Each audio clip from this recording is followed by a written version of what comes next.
I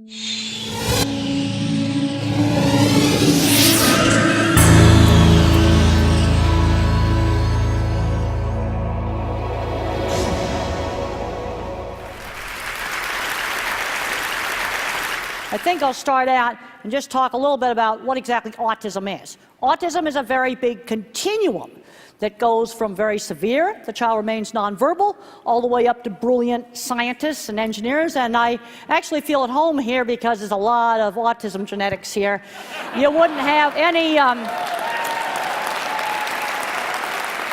It's a continuum of traits. When does a nerd turn into, Asperger, which is just mild autism? I mean, Einstein and Mozart and Tesla would all be probably diagnosed as autistic spectrum today. And one of the things that really is going to concern me is getting these kids to be the ones that are going to invent the next energy things, that Bill Gates talked about this morning. Okay, now if you want to understand autism animals, and I want to talk to you about different ways of thinking, you have to get away from verbal language. I think in pictures. I don't think in language. Now, the thing about the autistic mind is it attends to details. Okay, this is a test where you either have to pick out the big letters or pick out the little letters, and the autistic mind picks out the little letters more quickly. And the thing is, the normal brain ignores the details. Well, if you're building a bridge, details are pretty important because it'll fall down if you ignore the details. And one of my big concerns with a lot of policy things today is things are getting too abstract. People are getting away from doing hands-on stuff. I'm really concerned that a lot of the schools have taken out the hands-on classes because art and classes like that, those were the classes where I excelled. Okay, in my work with cattle, I noticed a lot of little things that most people don't notice would make the cattle balk. Like, for example, this flag waving right in front of the veterinary facility. This feed yard was going to tear down their whole veterinary facility. All they needed to do was move the flag. Rapid movement, contrast. In the early 70s when I started, I got right down in the chutes to see what cattle were seeing. People thought that was crazy. A coat on a fence would make them balk, shadows would make them balk, a hose on the floor. People weren't noticing these things. A chain hanging down, and that's shown very, very nicely in the movie. In fact, I loved the movie how they duplicated all my projects. That's the geek side. My drawings got the star in the movie too. And actually, it's called Temple Grandin, not Thinking in Pictures. So what is Thinking in Pictures? It's literally movies in your head. My mind works like Google for images. Now, when I was a young kid, I didn't know my thinking was different. I thought everybody thought in pictures. And then when I did my book, Thinking in Pictures, I started interviewing people about how they think. And I was shocked to find out that my thinking was quite different. Like if I say, think about a church steeple, most people get this sort of generalized, generic one. Now, maybe that's not true in this room, but it's going to be true in a whole lot of different places. I see only specific pictures. They flash up into my memory just like Google for pictures. And in the movie, they've got a great scene in there where the word shoe is said and a whole bunch of 50s and 60s shoes pop into my imagination. Okay, there's my childhood church, that's specific. There's some more, Fort Collins. Okay, how about famous ones? And they just kind of come up kind of like this, just really quickly, like Google for pictures. And they come up one at a time, and then I can think, well, okay, well, maybe we can have it snow, or we can have a thunderstorm. I can hold it there and turn them into videos. Now, visual thinking was a tremendous asset in my work designing cattle handling facilities. And I've worked really hard on improving how cattle are treated at the slaughter plant. I'm not going to go into any gucky slaughter slides. I've got that stuff up on YouTube if you want to look at it. But one of the things that I was able to do in my design work is I could actually test run a piece of equipment in my mind, just like a virtual reality computer system. And this is an aerial view of a recreation of one of my projects that was used in the movie. That was like just so super cool. And there were a lot of kind of Asperger types and autism types working out there on the movie set too. But one of the things that really worries me is where's the younger version of those kids going today? They're not ending up in Silicon Valley where they belong. Now, one of the things I learned very early on, because I wasn't that social, is I had to sell my work and not myself. And the way I sold livestock jobs is I showed off my drawings, I showed off pictures of things. Another thing that helped me as a little kid is, boy, in the 50s, you were taught manners. You were taught you can't pull the merchandise off the shelves in the store and throw it around. Now, when kids get to be in 3rd or 4th grade, you might see that this kid's going to be a visual thinker, drawing in perspective. Now, I want to emphasize that not every autistic kid's going to be a visual thinker. Now, I had this brain scan done several years ago, and I used to joke around about having a gigantic internet trunk line going deep into my visual cortex. This is tensor imaging, and my great big internet trunk line is twice as big as the controls. The red lines there are me, and the blue lines are the sex and age-matched control. And there I got a gigantic one, and the control over there, the blue one, has got a really small one. And some of the research now is showing that people on the spectrum actually think with primary visual cortex. Now the thing is, the visual thinker is just one kind of mind. You see, the autistic mind tends to be a specialist mind, good at one thing, bad at something else. And where I was bad was algebra. And I was never allowed to take geometry or trig. Gigantic mistake. I'm finding a lot of kids that need to skip algebra, go right to geometry and trig.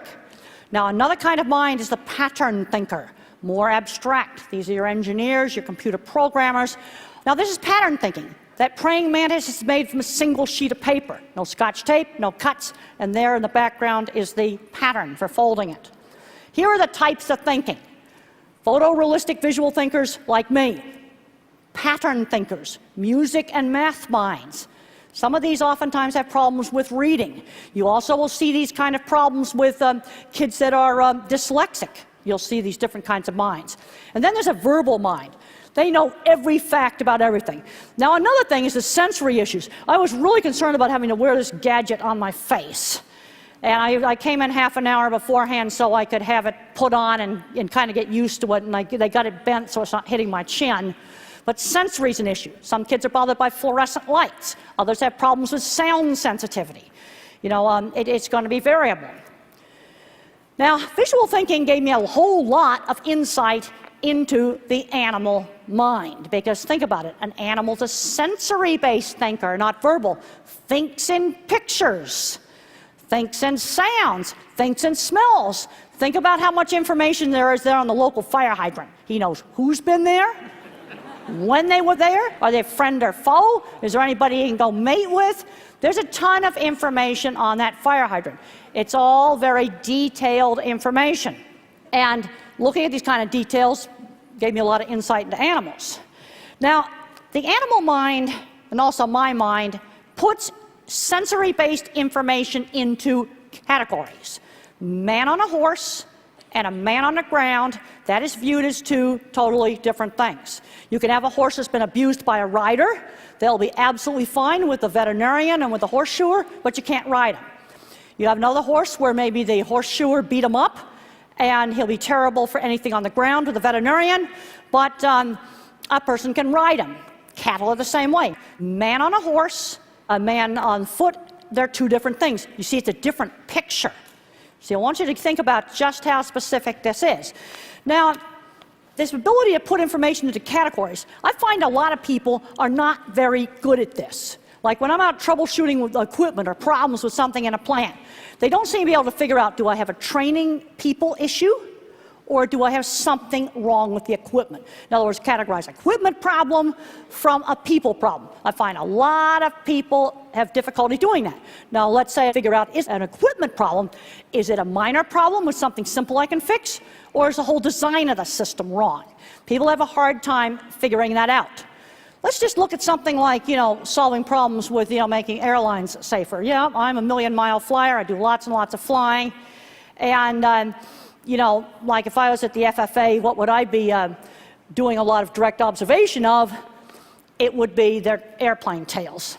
5 fatal wrecks in the last 20 years. Tail either came off or steering stuff inside the tail broke in some way.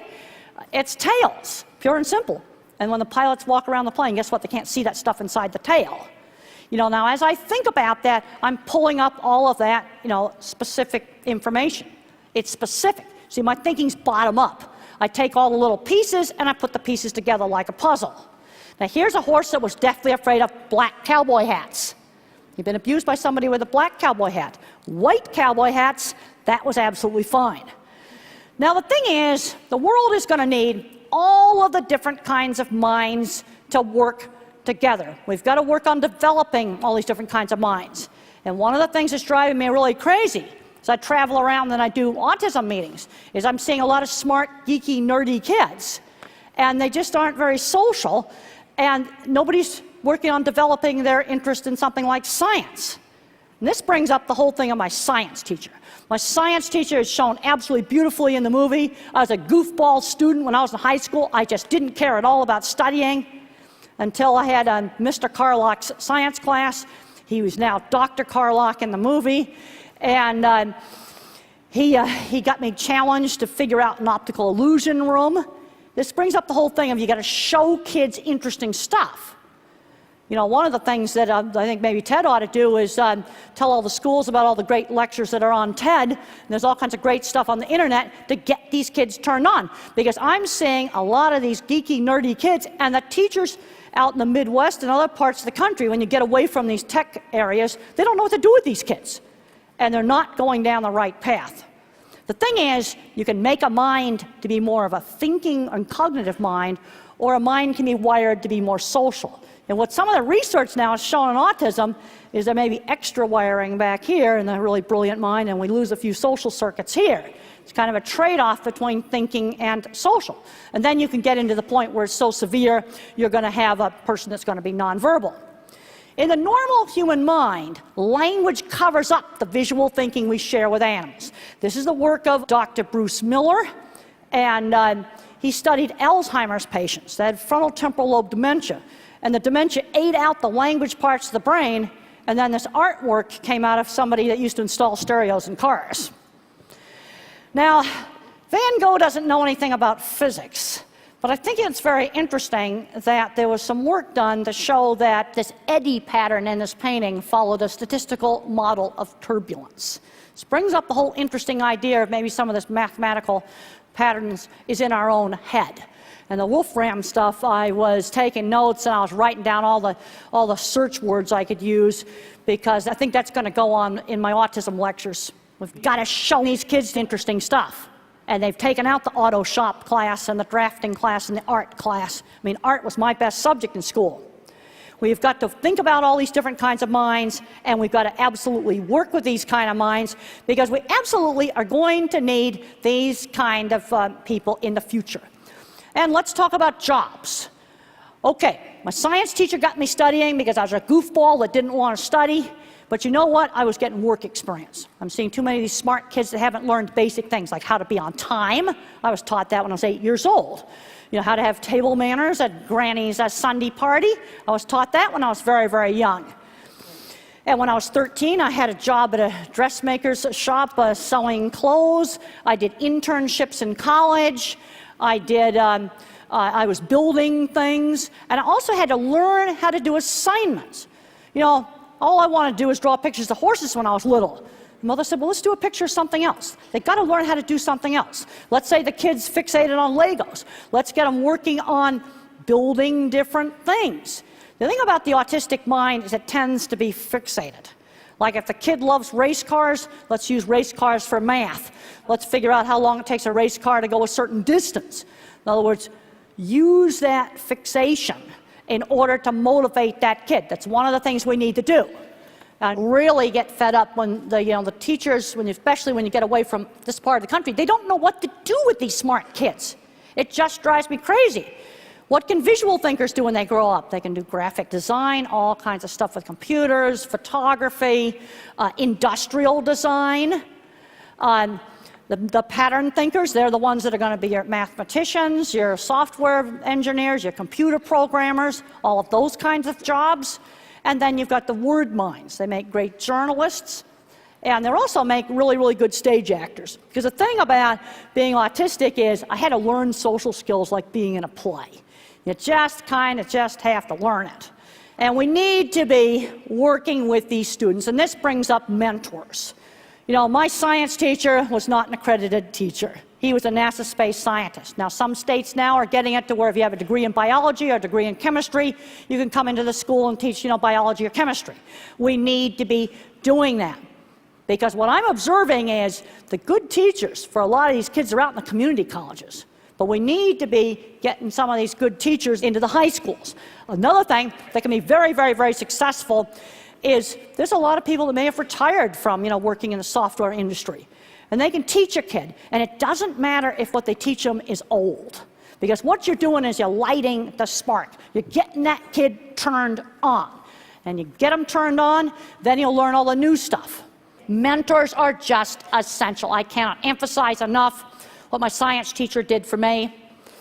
And we've got to mentor them, hire them. And if you bring them in for internships in your companies, the thing about the autism, Asperger kind of mind, you got to give them a specific task. Don't just say design new software.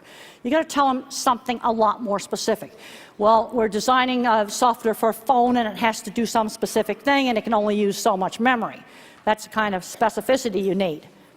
Well, that's the end of my talk, and I just want to thank everybody for coming. It was great to be here.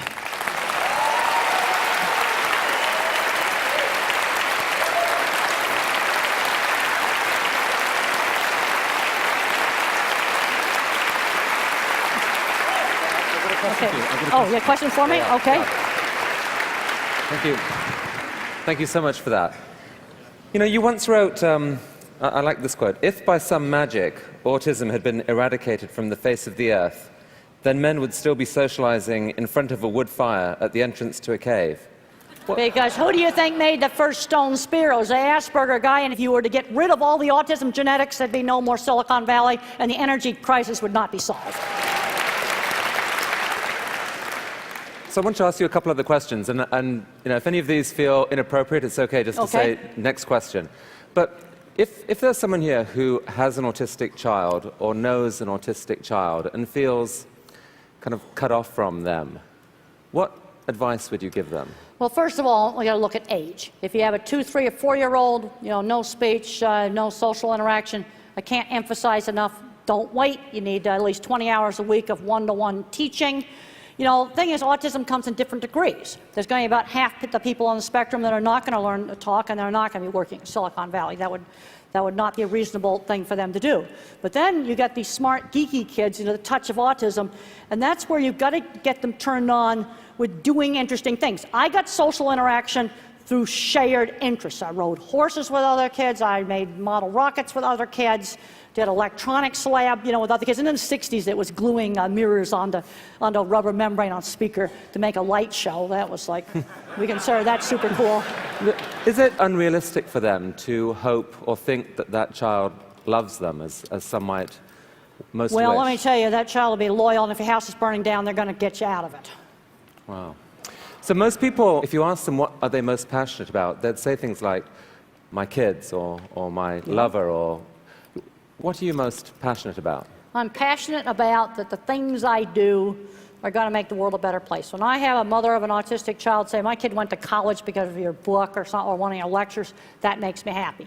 The slaughter plants, I've worked with them in the 80s. They were absolutely awful. I developed a really simple scoring system for slaughter plants where you just measure outcomes. How many cattle fell down, how many cattle got poked with the prodder, how many cattle are mooing their heads off. And it's very, very simple. You directly observe a few simple things. It's worked really well. I get satisfaction out of seeing stuff that makes real change in the real world. We need a lot more of that and a lot less abstract stuff.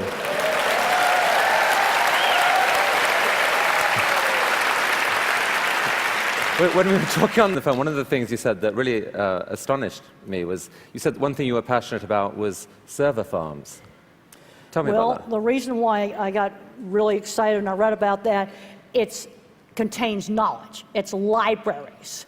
And to me, knowledge is something that is extremely valuable. So maybe over 10 years ago now, our library got flooded, and this is before the internet got really big, and I was really upset about all the books being wrecked because it was knowledge being destroyed.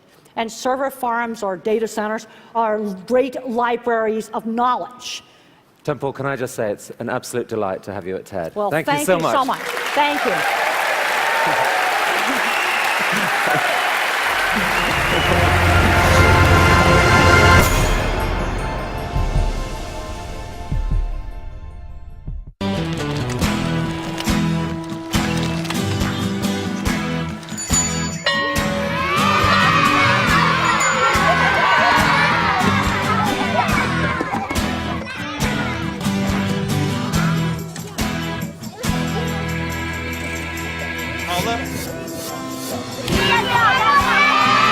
sharing.